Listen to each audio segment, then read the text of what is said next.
Imagine holding $1 billion in your hand, only to watch it vanish into thin air because of one line of bad code. That is exactly what happened to Silas Kincaid, the most dangerous man in Chicago. His empire was crumbling, his tech team was useless, and a gun was already on the table. But here's the twist. The person who saved his life wasn't a hacker, a soldier, or a spy. It was the girl cleaning the trash can in the corner. This is the story of how a janitor brought the mafia to its knees, fixed the unfixable, and stole the boss's heart in the process. You are not ready for this. The Kincaid Tower didn't look like a fortress of organized crime. It looked like a monument to capitalism. 60 stories of steel and glass piercing the gray Chicago sky. To the public, it was the headquarters of Kincaid Logistics, a shipping empire moving freight across the Midwest. To the federal agencies, constantly trying to tap its phone lines, it was the central nervous system of the Kincaid crime family. Rowan O'Neill knew better than to look at the men in the suits. That was rule number 1 of being a janitor on the executive floor. Be invisible. "Miss O'Neill!" Rowan froze, her grip tightening on the handle of her mop. She didn't look up immediately. She counted to 3, forcing her breathing to remain shallow and calm. She turned, keeping her eyes lowered to the polished Italian leather shoes of the man speaking. "Yes, Mr. Henderson?" she asked, her voice raspy. She barely used it these days. Henderson was the floor manager, a petty tyrant who feared the men in the big offices and took it out on the cleaning staff. "You missed a spot near the server room doors. Mr. Kincaid is expecting guests. If he sees dust, I don't get fired, Rowan. You disappear. Do you understand?" "I understand," Rowan said, nodding submissively. "I'll get it right away." She watched Henderson waddle away before dragging her bucket toward the double doors at the end of the hall. The sign read, "Data Center. Authorized personnel only." Rowan wasn't supposed to know what happened in there. She wasn't supposed to know that Kincaid Logistics was a front for washing money through a complex cryptocurrency tumbler known as the Hydra. She wasn't supposed to know that the code running it was sloppy, written by arrogant Ivy League dropouts who thought they were gods because they knew Python. She dipped her mop into the grey water. The smell of bleach stung her nose, a scent that had become her armor. 3 years ago, Rowan O'Neill had been someone else. She had been Rogue, a cybersecurity contractor for the NSA, with a master's from MIT and a bounty on her head from the Russian Bratva, after she accidentally stumbled into a human trafficking ring's digital ledger. She had exposed them, but the cost had been her life. Her fiancé was dead. Her identity was burned. She had run to Chicago, taken a cash-only job, and buried her genius under baggy grey coveralls and a messy bun. Now she scrubbed floors for Silas Kincaid. Speak of the devil. The elevator doors at the far end of the corridor chimed. The air pressure in the hallway seemed to drop. 4 men stepped out.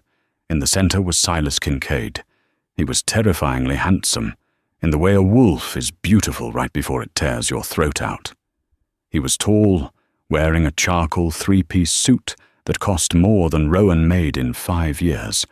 His hair was dark, swept back, and his eyes were the color of frozen whiskey. He didn't walk. He stalked. Rowan immediately turned her back, aggressively scrubbing a non-existent stain on the marble. "Are we ready, Preston?" Silas's voice was a low baritone that vibrated through the hallway. Preston, the head of IT, was scurrying beside him, sweating through his shirt. "Yes, sir. The transaction is set for 12:00 p.m. The encrypted tunnel is stable. The cartel representatives in Mexico are on standby."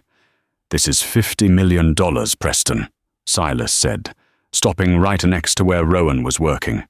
He didn't even glance at her. To him, she was furniture. If this transfer lags, if it glitches, if the feds get even a whiff of the IP address, it's bulletproof, Mr. Kincaid, Preston squeaked. My team has been up for 48 hours. Good, Silas said.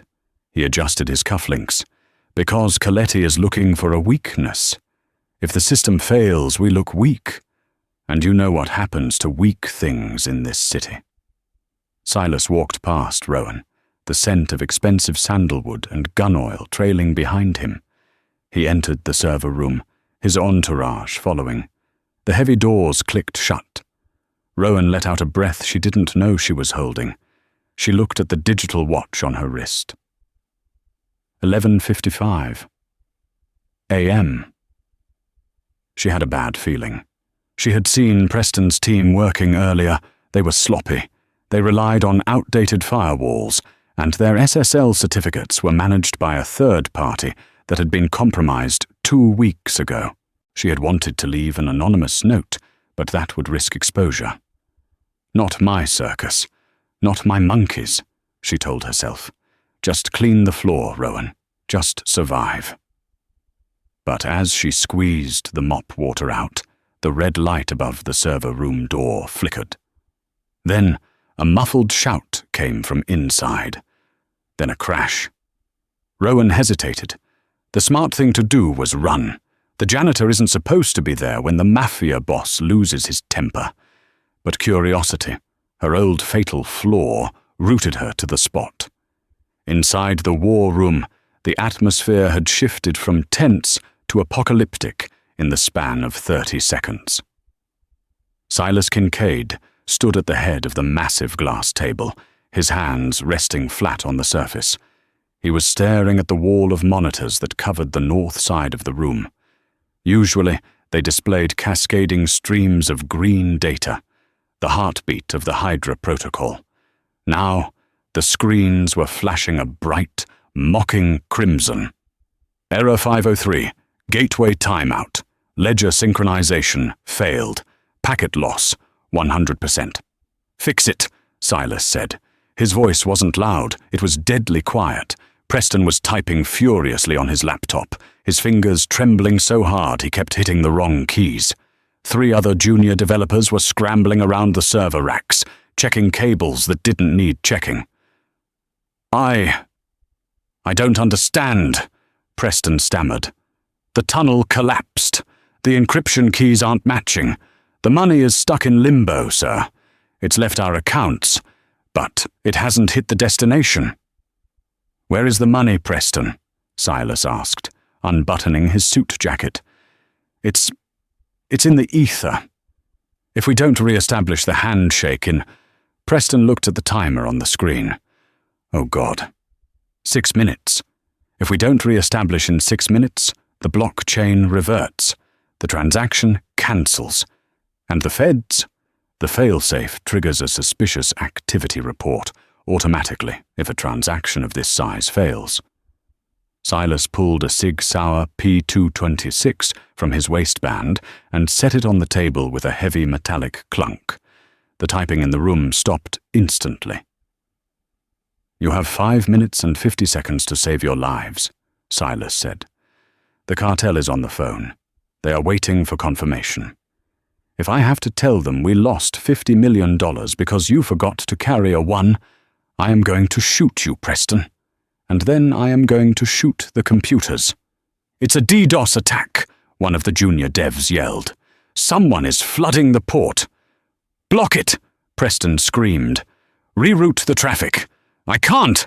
The command line is locked. It's a loop. It keeps rewriting itself. Silas watched the chaos with cold detachment. He knew men. He knew violence. He knew leverage. But he didn't know code. He was helpless, and he hated it. He felt the familiar coil of rage tightening in his chest. This was Victor Coletti's work. It had to be. A sabotage at the critical moment. 0430 remaining. Sir, we're locked out, Preston sobbed. The system thinks we are the intruders. It's the autoimmune protocol. I can't stop it. Silas picked up the gun. He checked the chamber. Then you are useless to me. The door to the server room creaked open. Silas spun around, raising the weapon reflexively, the barrel leveled at the intruder. It wasn't an assassin.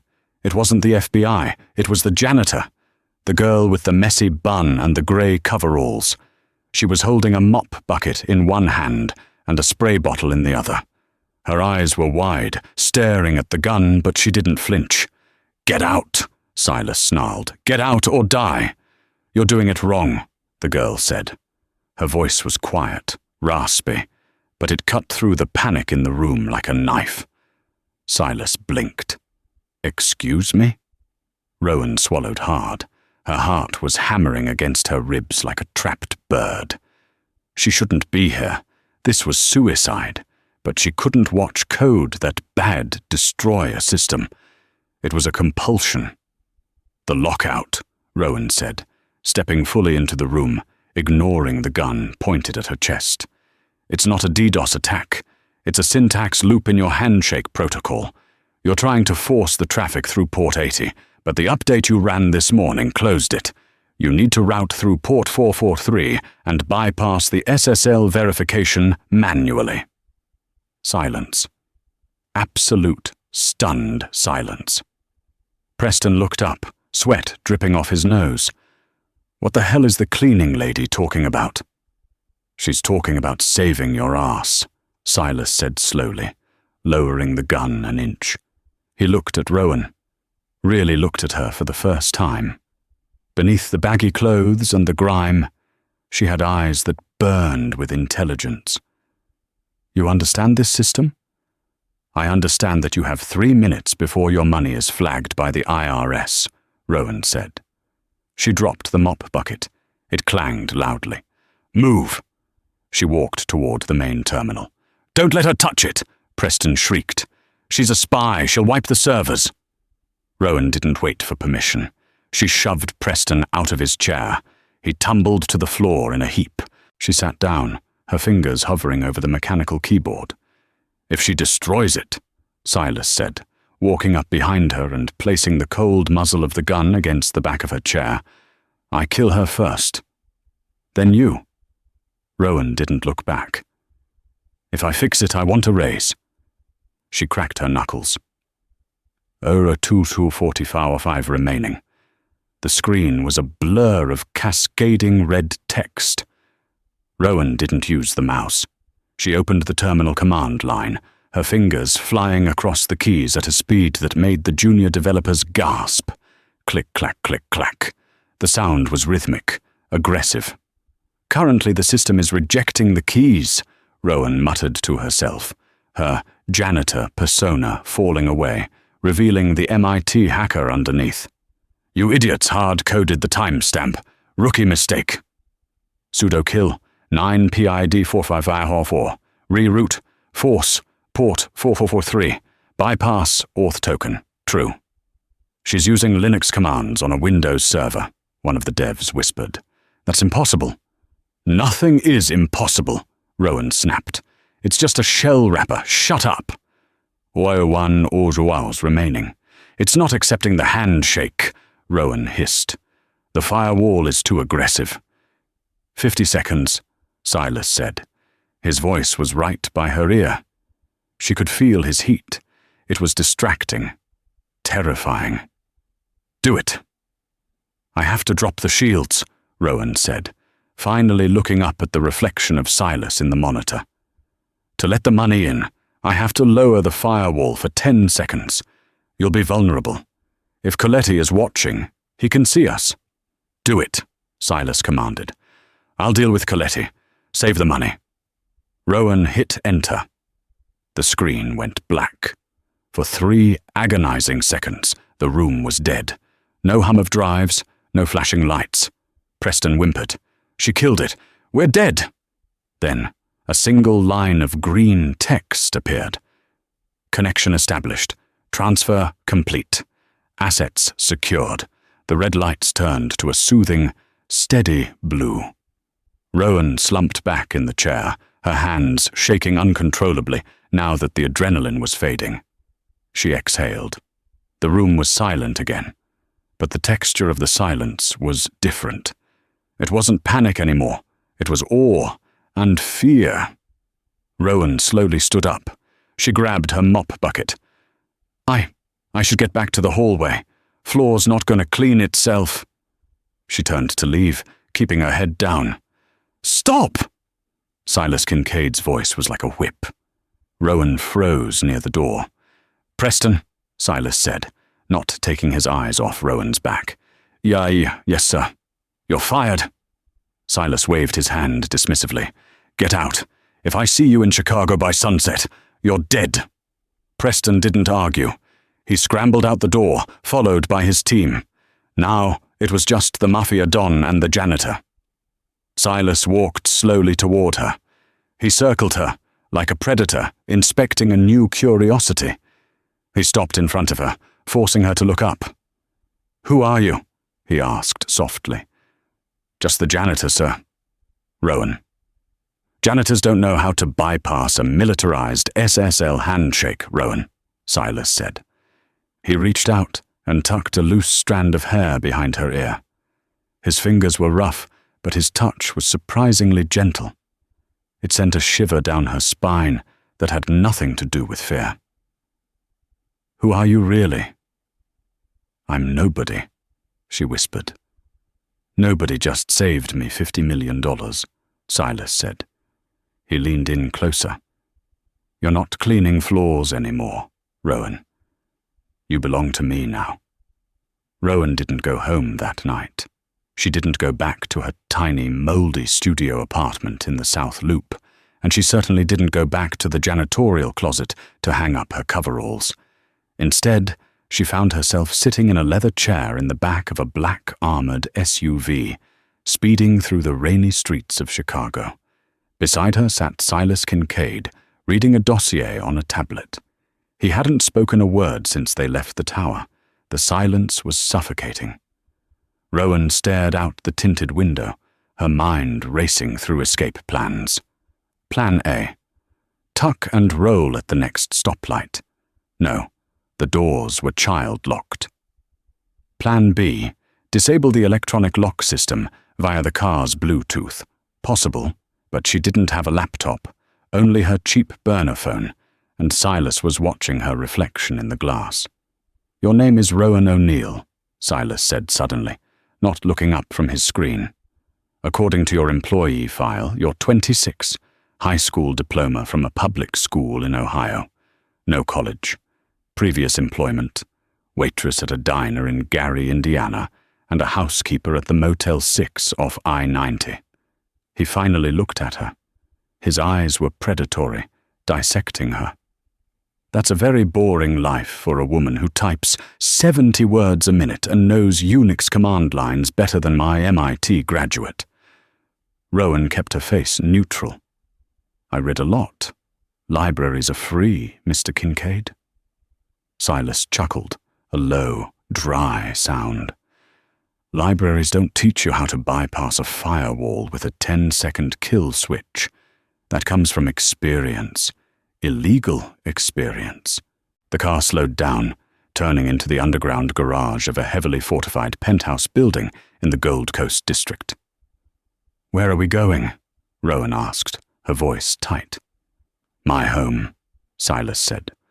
Or, as of tonight, your office. I can't go to your home. I have a cat. I have a life. Your cat will be collected by my staff. Your life as a janitor is over. The car stopped. Silas leaned in, his face inches from hers. The smell of his cologne, sandalwood and danger, filled the small space.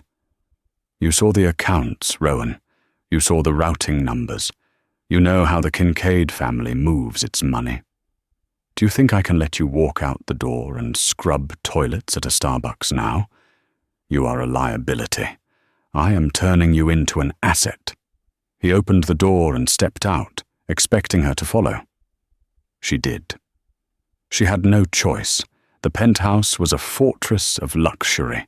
Floor-to-ceiling windows overlooked Lake Michigan, but Rowan noticed the glass was 3 inches thick, ballistic grade. There were guards at the elevator and the stairwell. It wasn't a home, it was a high-end prison. Silas led her to a room that looked like a NASA control center. Monitors lined the walls, servers hummed in a cooling rack in the corner, and a desk made of reclaimed oak sat in the center. "This was Preston's remote station," Silas said. "He won't be needing it." "Sit." Rowan hesitated, then sat in the ergonomic chair. It was infinitely more comfortable than the plastic stool she used in the basement.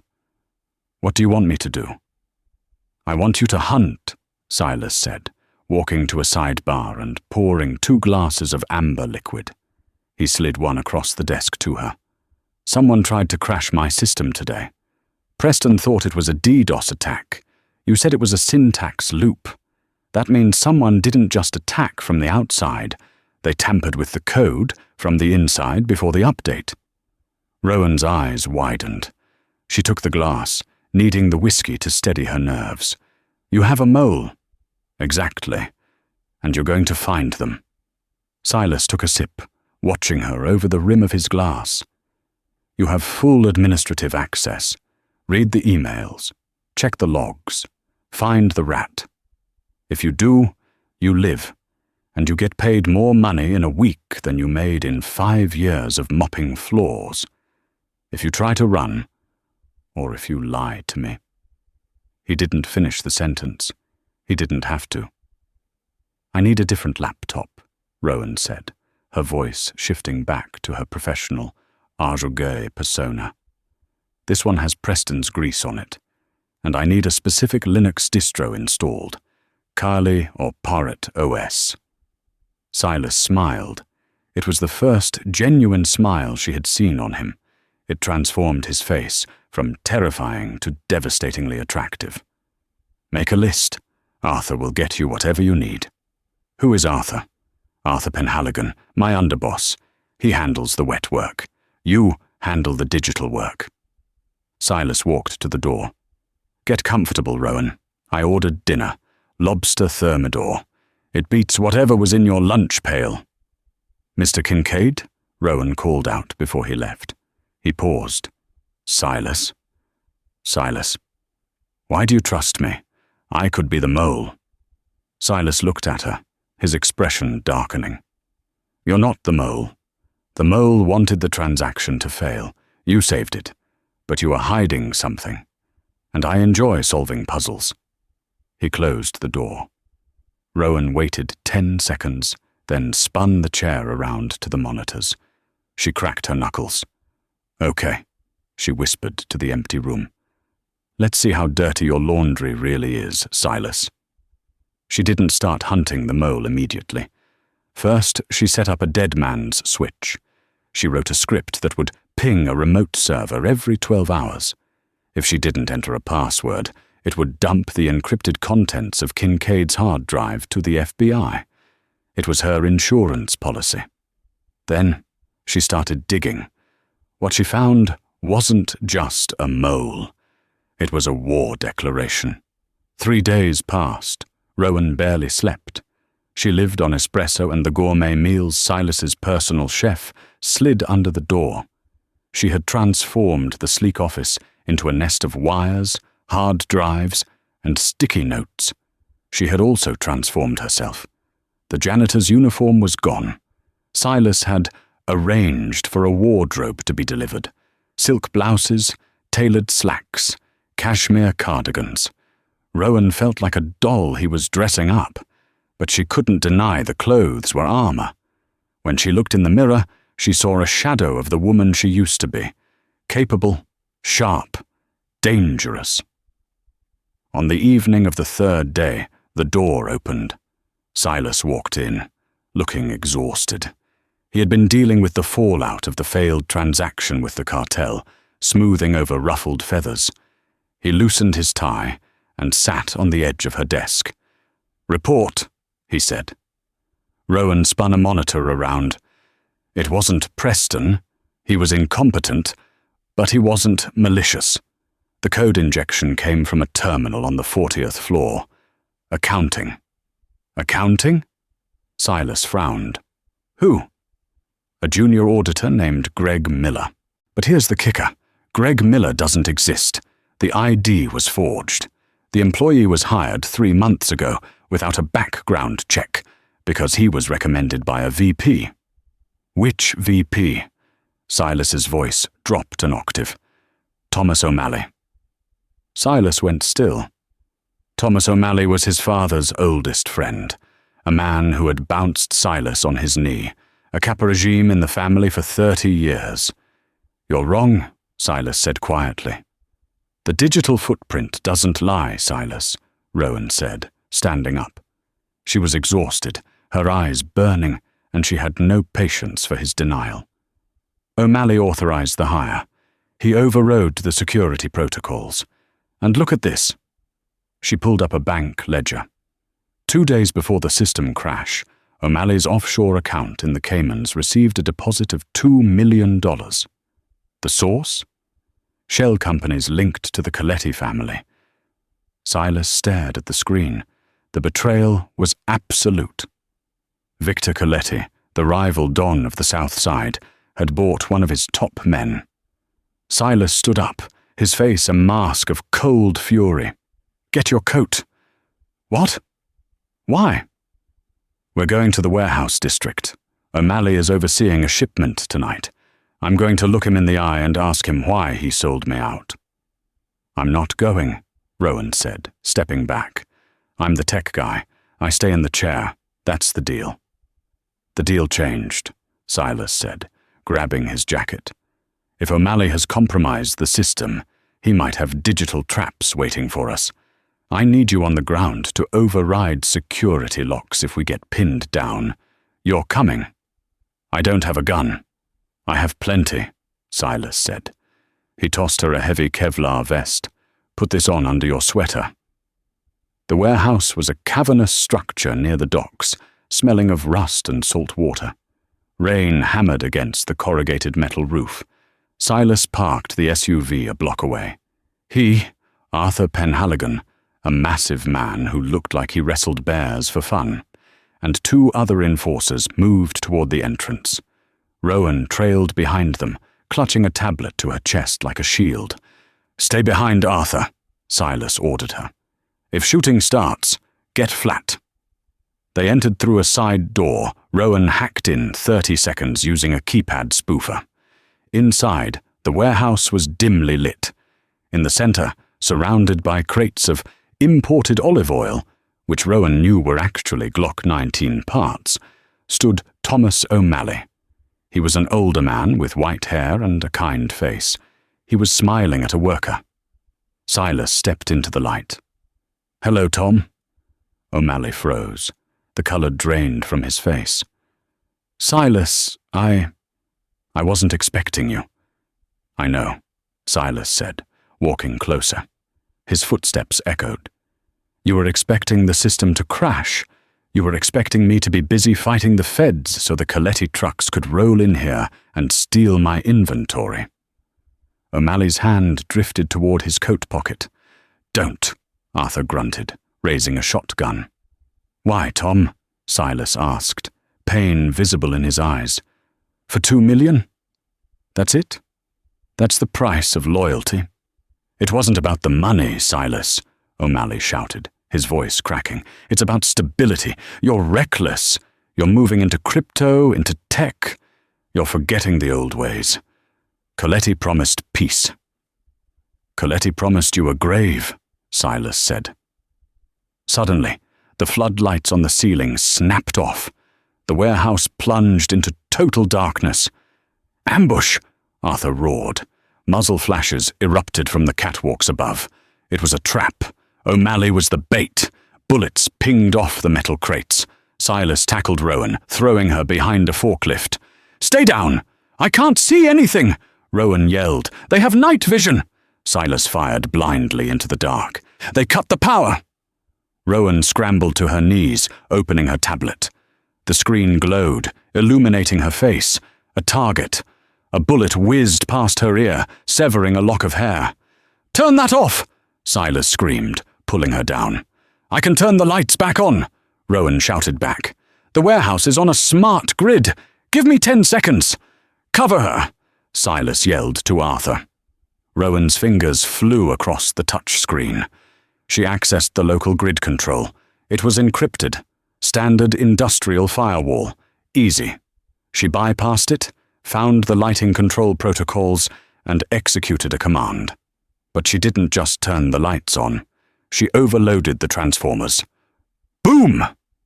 A massive spark shower erupted from the ceiling fixtures, raining sparks down on the gunmen on the catwalks like fireworks.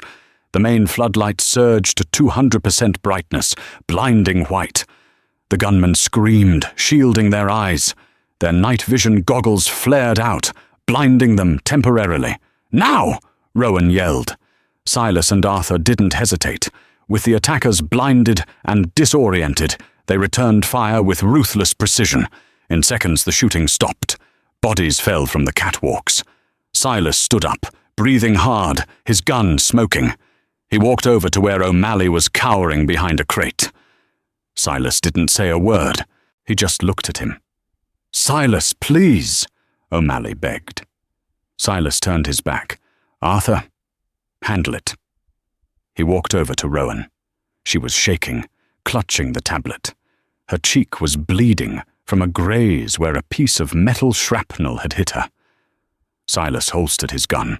He reached out, taking her face in his hands. His thumbs brushed away the blood.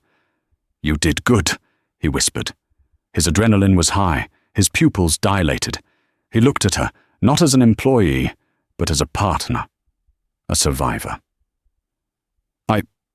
I hacked the grid," Rowan stammered. "I overloaded the capacitor." "You were brilliant." Silas leaned his forehead against hers. "You saved my life. Again." For a moment, in the middle of the carnage, the air between them crackled with something more dangerous than electricity. Silas looked at her lips. Rowan's breath hitched. Then Arthur's voice broke the spell. "Boss, we need to move. The cops will be here in 5. Silas pulled back, his mask of command sliding back into place. "Let's go. Rowan, get in the car." As they ran to the SUV, Rowan felt a cold knot in her stomach. To overload the grid so quickly, she had used a specific piece of code, a signature script she had written years ago at the NSA. It was called the Blackout Worm. It was a signature, a fingerprint. If anyone was listening, the FBI, the CIA, or worse, they just heard Arrogance speak for the first time in 3 years. The high following the warehouse shootout lasted less than 24 hours. Back at the penthouse, the atmosphere had shifted. Silas was no longer just the boss. He was something else. He lingered in her office. He brought her coffee himself. He watched her work with an intensity that made her skin prickle. But Rowan was distracted. She was scrubbing the logs of the warehouse hack, trying to erase her footprint. But she knew it might be too late. Her fears were confirmed the next morning. She was in the kitchen making toast when she heard Silas shouting in the main living area. "I don't care what the Bratva says. Tell them to go to hell." Rowan froze. Bratva, the Russian mob, the people who had put the bounty on her head. She crept toward the hallway. Silas was on the phone, pacing. Arthur stood nearby, looking grim. "They traced a signal?"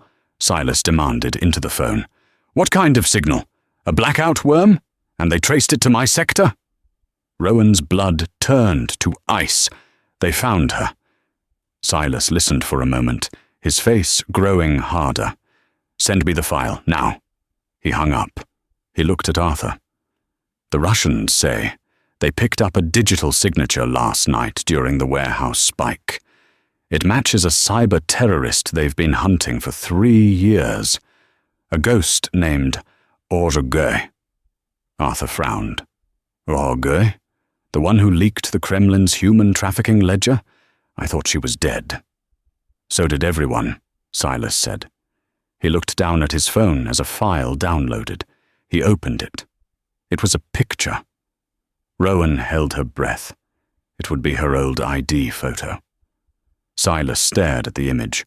Then, slowly, he lifted his head and looked directly at the hallway where Rowan was hiding. He knew she was there. "Rowan," he said. His voice was devoid of warmth. "Come here." Rowan stepped out. There was no point in running. The elevator was locked. The guards were armed. She walked into the living room, her hands trembling. Silas turned the phone screen toward her. It was a blurry photo of a blonde woman in a suit, walking out of an NSA building. It didn't look like the brunette janitor, but the eyes were the same. "Who is our rogue?" Silas asked. Rowan swallowed. "A dead woman." "The Russians don't think so," Silas said, stepping closer. "They have a bounty on her. $5 million, alive or dead, preferably slow. They just called me to demand I hand over the person who hacked the grid last night. They know it came from my territory." He stopped a foot away from her. "You lied to me." "I didn't lie," Rowan whispered, tears pricking her eyes. "I just didn't tell you the truth. If I told you who I was, you wouldn't have hired me. You would have sold me." "Is that what you think I am?" Silas asked, his voice low and dangerous. "A merchant of flesh? You're a criminal, Silas. You run a crime family," Rowan shouted, the fear finally boiling over into anger. "Why would I trust you? I've been running for 3 years. I scrubbed floors to stay invisible. I was safe until I helped you." "Safe?" Silas laughed bitterly. "You were starving. You were hiding in a hole. I was alive. And now you are a target of the entire Russian mafia," Silas snapped. "Victor Coletti is working with them. If they know you're here, they will come for you with everything they have. They will burn this city down to get to you." Arthur stepped forward. "Boss, if Coletti is backing the Russians, and they want the girl, maybe we give her to them. It buys a truce. We can't fight a two-front war." Rowan felt the floor drop out from under her. She looked at Silas. This was it, the moment he decided her fate. $5 million and peace with the Russians, or a war for a janitor. Silas looked at Arthur. Then he looked at Rowan. He saw the terror in her eyes, but also the defiance. She wasn't begging. She was bracing for impact. Silas turned back to Arthur. "Get the car ready." Rowan closed her eyes. "He's sending me away." "And call the boys," Silas continued. "All of them. Lock down the perimeter." Rowan opened her eyes. "We're not giving her up," Silas said firmly. "Boss," Arthur warned, "this is the Bratva." "I don't care if it's the devil himself," Silas snarled. He walked over to Rowan and grabbed her arm, pulling her against his chest. His grip was possessive, ironclad. "She belongs to me. She saved my empire. She saved my life. Anyone who wants to touch her has to go through me." He looked down at Rowan, his eyes blazing with a fierce intensity. "You're not our rogue anymore. You're Rowan Kincaid, or you will be if we survive this." Rowan's heart skipped a beat. "What are you saying?" "I'm saying," Silas growled, "that you better get back to your computer, because the Russians are coming, and I need you to blind them while I kill them." He released her and turned to Arthur. "Mobilize the soldiers. War is here." Rowan watched him for a second, her heart hammering, not with fear, but with something new. Hope. And maybe love. She ran back to the office. She had work to do. The war didn't start with a bang. It started with a flicker. It was 2 a.m. The rain over Chicago had turned into a torrential downpour, masking the sound of 3 black vans pulling up to the service entrance of the building. In the penthouse war room, Rowan was typing at a speed that blurred her fingers. "Silas," she said, her voice tight. "Someone is pinging the building's HVAC system. They aren't trying to get in through the firewall. They're coming in through the thermostat IoT sensors." Silas was loading a magazine into an assault rifle. He looked up. "What does that mean?" It means they're trying to override the air filtration, Rowan said, her face pale. They're going to flush the ventilation system with something. Gas. Before Silas could respond, the lights died. Not just the room lights, the emergency LEDs, the servers, everything. The building went pitch black. "They cut the hard line," Arthur shouted from the hallway. "Rowan, switch to battery," Silas commanded. Rowan slapped a key. Her monitors flickered back to life, powered by the backup generators. "I'm locking the vents," she said, typing furiously. "But they have a brute force decryption running. It's fast. Faster than anything I've seen. It's the Russians. They brought their own hacker." Boom. A massive explosion rocked the foundation of the building. The floor trembled beneath their feet. "They blew the lobby doors," Arthur reported, listening to his earpiece. "Hostiles in the building. 20 plus. Heavy armor. They're moving up the stairwells." "They'll be here in 5 minutes," Silas said. He walked over to Rowan and grabbed her shoulder. "I need you to listen to me. There is a panic room behind the bookcase. Go inside. Lock it. Do not open it unless you hear my voice." Rowan looked at him. "If I go in there, I can't control the building. I can't help you." "I don't need help," Silas lied. "I need you alive." "No," Rowan said, shaking his hand off. She turned back to her screens. "You can't shoot 20 Spetsnaz soldiers, Silas. They have thermal optics and body armor. You need an edge." "What edge?" "Me," Rowan said. "I'm not hiding in a box while you die." She opened a terminal window. "The elevators. I can reactivate them. I can trap them. They're taking the stairs." "I know," Rowan smiled grimly. "But I can override the fire suppression system. The tanks on the roof hold 50,000 gallons of water. If I blow the release valves on the 30th floor stairwell—" "You'll wash them down the shaft," Silas realized. "Do it." "I need 2 minutes to bypass the safety protocols." "Arthur!" Silas yelled. "Barricade the door. Buy her 2 minutes." The sound of gunfire erupted from the hallway. The elevator doors dinged, not the main ones, but the service elevator. The Russians had bypassed the lock. 3 men in tactical gear burst into the penthouse foyer. Silas opened fire. The deafening roar of the rifle filled the luxury apartment. Expensive vases shattered. Drywall exploded.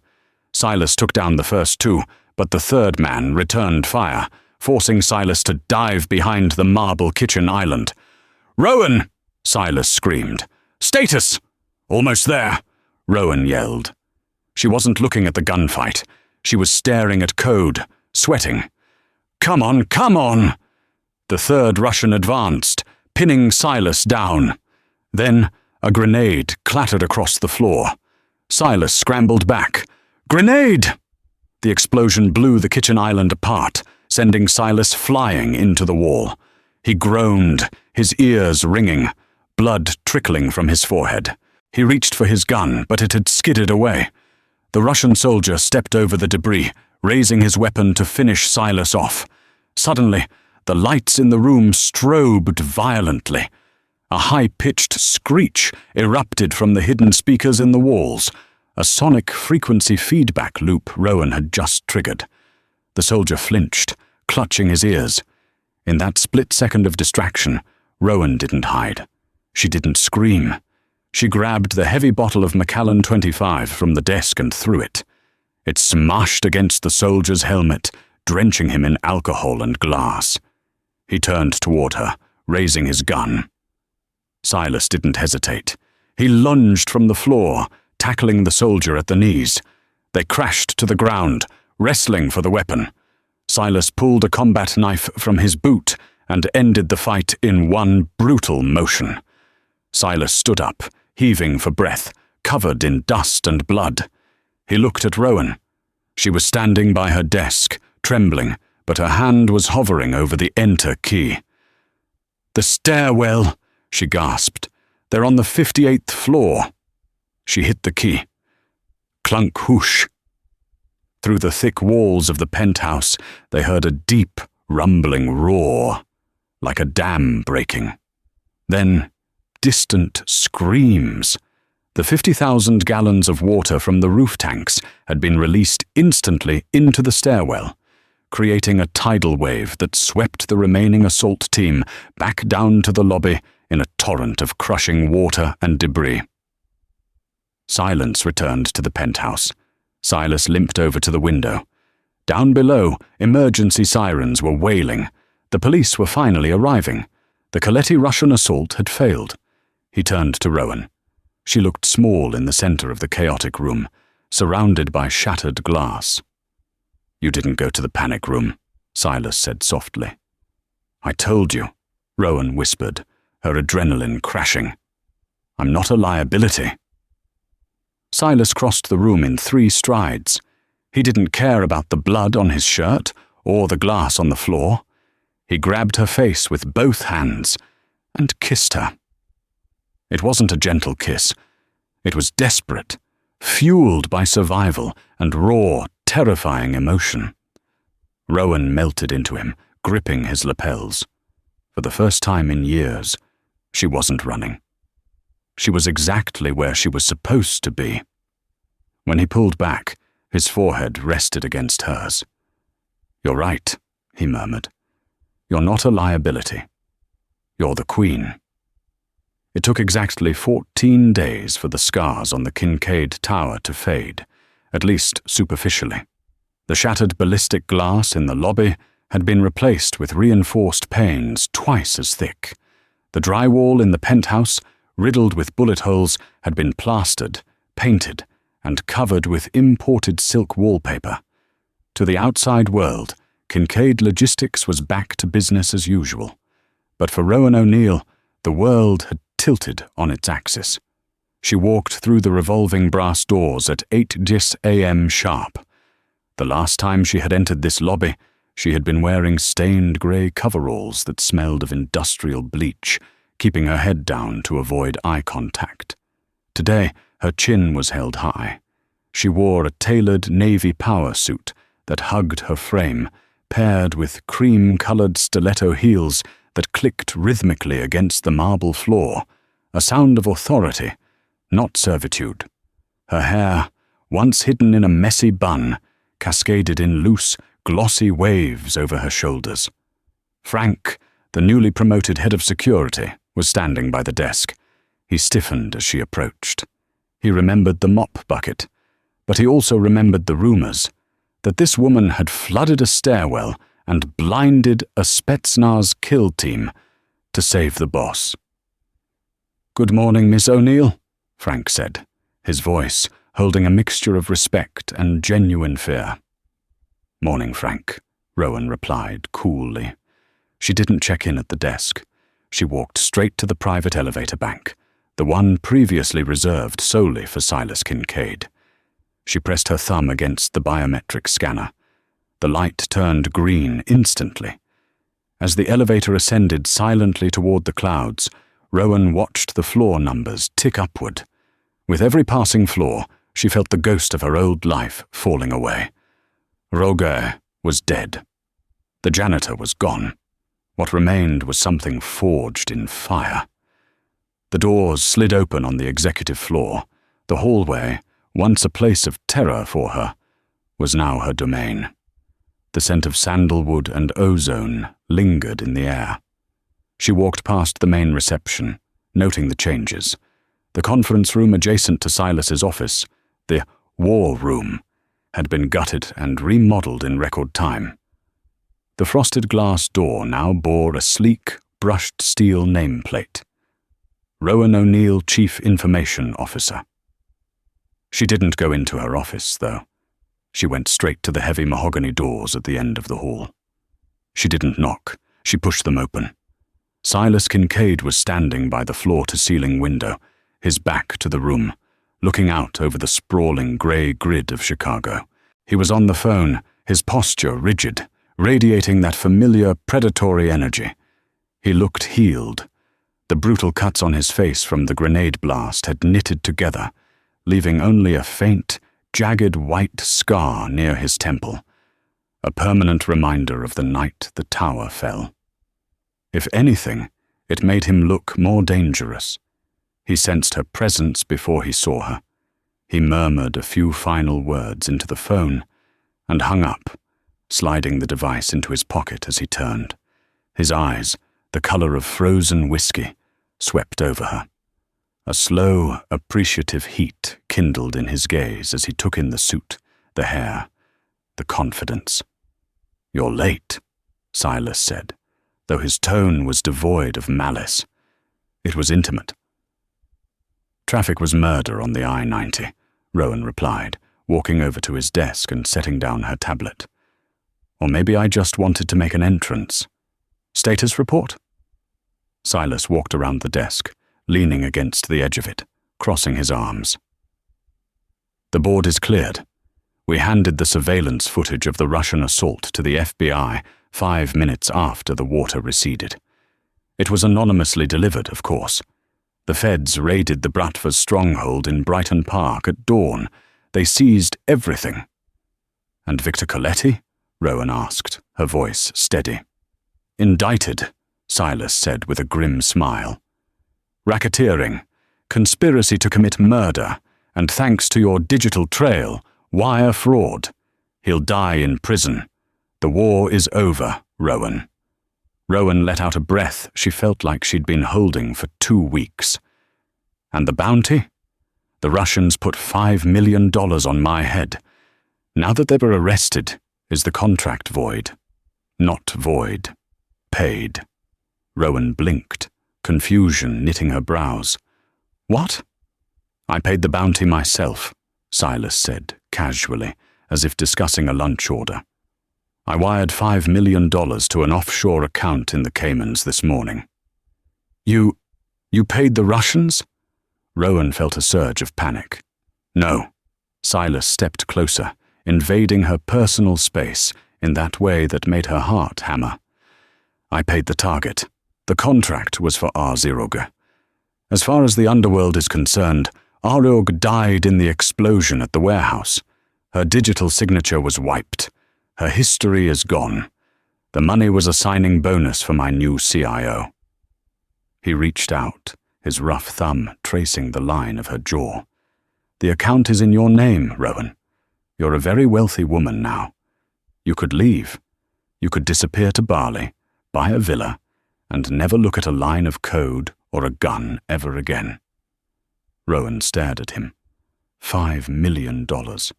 Freedom. It was everything she had been running toward for 3 years. She looked at the door, then back at Silas. She saw the tension in his shoulders, the way he was bracing himself for her to walk away. "I'd get bored in Bali," she whispered. "The Wi-Fi is terrible." Silas let out a low laugh, the sound vibrating through his chest. "I was hoping you'd say that." He reached into his suit pocket and pulled out a small, black velvet box. Rowan's breath hitched. "Silas, we've been partners for 2 weeks. This feels fast." "It's not a ring," Silas said, his eyes darkening with intensity. "Open it." Rowan took the box. Her hands trembled slightly as she lifted the lid. Sitting on the velvet cushion wasn't a diamond. It was a heavy, gold-plated USB drive with biometric encryption. She looked up at him. "What is this?" "The master key," Silas said, his voice dropping to a gravelly whisper. "It contains the private keys to the Hydra protocol, the deeds to the properties, the blackmail files on the judges and senators, the offshore routing numbers. Everything I own, everything I am is on that drive." Rowan stared at the small golden object. In the criminal underworld, trust wasn't given. It was leveraged. No Don ever gave up total control. It was suicide. "Silas," she said softly, "this is dangerous. If I have this, I could destroy you. One command, and I could bankrupt the family." "I know," Silas said. He covered her hand with his, curling her fingers over the drive until she was gripping it tight. In my world, love isn't about flowers or poetry. It's about handing someone the weapon that can kill you and trusting them not to pull the trigger. He leaned down, his forehead resting against hers. I am placing my life in your hands, Rowan, because you are the only one who knows how to save it. Rowan looked at the drive, then up into the steel-grey eyes of the man who had threatened to kill her, then died to protect her. She slipped the drive into her pocket, right next to her heart. "I'm not going anywhere," she whispered against his lips. "The system is finally stable. Why would I crash it now?" Silas smiled, a genuine, unguarded smile that transformed his face. He wrapped his arms around her waist and pulled her into a searing kiss, sealing the new alliance. Outside the reinforced windows, the city of Chicago bustled on, unaware that the king and queen of the underworld were watching from the clouds, ready to rewrite the code of the city, one line at a time. And that is how Rowan O'Neill went from cleaning up trash to cleaning up the streets of Chicago. She proved that in a world of guns and muscle, the sharpest weapon is a brilliant mind. Silas Kincaid thought he was saving a janitor, but in the end, the janitor saved him. It's a reminder that you never truly know who people are. The quiet person in the corner might just be the one holding the keys to the kingdom. What did you think of Silas's proposal with the USB drive? Was it romantic or just crazy? Let me know in the comments below. If you enjoyed this story, please smash that like button. It really helps the channel. And subscribe so you don't miss the next saga. I've got a story coming up about a bodyguard who falls for the assassin hired to kill him. And trust me, you don't want to miss it. Thanks for watching, and I'll see you in the next one.